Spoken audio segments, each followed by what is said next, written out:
नमस्कार। अच्छा, कभी ये सोचा है कि दुनिया की सबसे बड़ी सेवा क्या हो सकती है? दिमाग में आता है शायद दान देना, है ना? या किसी जरूरतमंद की मदद करना। लेकिन आज हम एक ऐसे जवाब पर बात करेंगे जो शायद थोड़ा चौंका दे। वो ये कि दुनिया की सबसे बड़ी सेवा है खुद को सुधारना। जी हाँ, चलिए इसी दिलचस्प सोच की गहराई में उतरते हैं। ये सवाल तो हम सबके मन में कभी ना कभी आता ही है ना? कि भाई एक अकेला इंसान इतनी बड़ी दुनिया को कैसे बदल सकता है? ये सवाल जितना बड़ा है ना, उतना ही थोड़ा भारी भी लगता है। दुनिया की जो समस्याएं हैं वो कभी-कभी पटरी से उतरी हुई इस ट्रेन की बोगी जैसी लगती हैं। इन्हें अपनी जगह से हिलाने के लिए बहुत ज्यादा एक साथ मिली हुई ताकत चाहिए। ऐसे में किसी एक इंसान का अकेले कुछ करना लगभग नामुमकिन सा लगता है। तो फिर ये जो सेवा शब्द है, इसका असली मतलब क्या है? शायद हमें इसे एक बिल्कुल नए नजरिए से देखने की जरूरत है। देखिए, जब भी हम सेवा की बात करते हैं तो आमतौर पर क्या ख्याल आता है? यही कि कुछ दान दे दिया, किसी की मदद कर दी, मतलब बाहरी तौर पर कुछ किया। लेकिन यहाँ एक और, शायद कहीं ज्यादा गहरी सेवा की बात हो रही है। एक ऐसी सेवा जो बाहर से नहीं, अंदर से शुरू होती है। मतलब खुद का सुधार। अब सोचिए जरा, बाहरी मदद की तो अपनी लिमिटेशंस होती हैं, है ना? वो जगह, भाषा, रिसोर्सेज इन सब में बंधी होती है। पर जब कोई अपने चरित्र पर काम करता है तो उसका असर तो हर तरफ फैलता है। उसकी कोई सीमा नहीं होती। ये ऐसा है जैसे हम सिर्फ बीमारी के लक्षणों का इलाज नहीं कर रहे, बल्कि सीधा समस्या की जड़ पर काम कर रहे हैं। और इस पूरी सोच के सेंटर में एक बहुत ही शक्तिशाली विचार है, हमारे अपने मन का, जो सचमुच एक देवता की तरह है। शास्त्रों में मन को सिर्फ एक टूल नहीं माना गया, बल्कि उसे देवता या प्रजापति तक कहा गया है। प्रजापति यानी सभी प्राणियों का रचयिता। ऐसा माना जाता है कि हर इंसान की अपनी एक अलग दुनिया होती है, जिसे उसका मन ही बनाता है। और ये बात इस पंक्ति में बहुत खूबसूरती से कही गई है। जैसी जिसकी मान्यता, निष्ठा, रुचि एवं आकांक्षा होती है, सारा विश्व उसे वैसा ही दिखाई पड़ता है।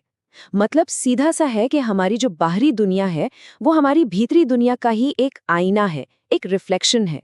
मन की शक्ति को समझाने के लिए उसे कल्पवृक्ष या कामधेनु जैसे नाम भी दिए गए हैं। यानी एक ऐसी चमत्कारी शक्ति जो वो सब कुछ अपनी तरफ खींचती है जिसकी हम दिल से इच्छा करते हैं।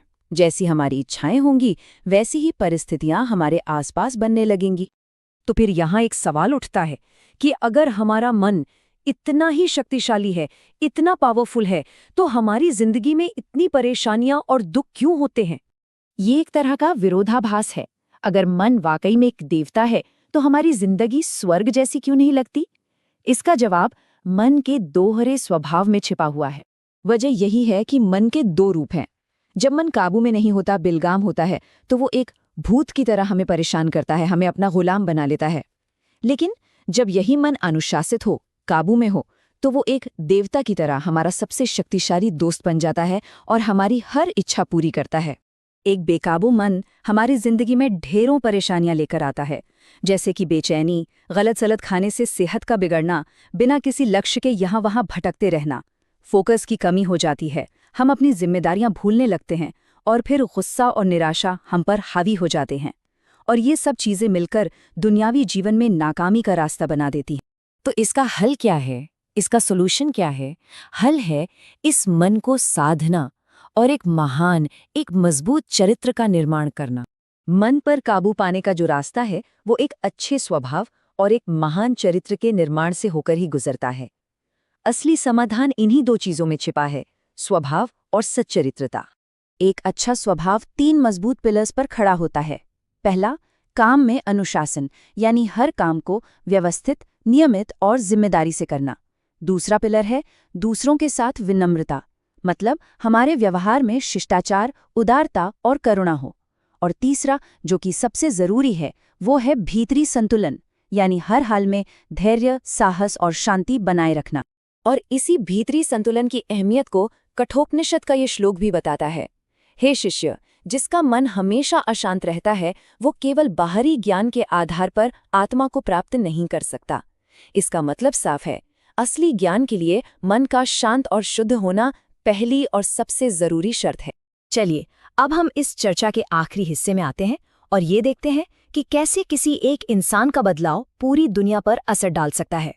जब हम खुद को बदलते हैं तो ये बदलाव सिर्फ हम तक ही नहीं रहता, ये पानी में फेंके पत्थर की तरह एक शक्तिशाली लहर पैदा करता है जो दूर दूर तक बाहर की दुनिया को भी प्रभावित करती है। और यहीं पर हमें व्यक्तिगत बदलाव की असली ताकत का अंदाजा होता है।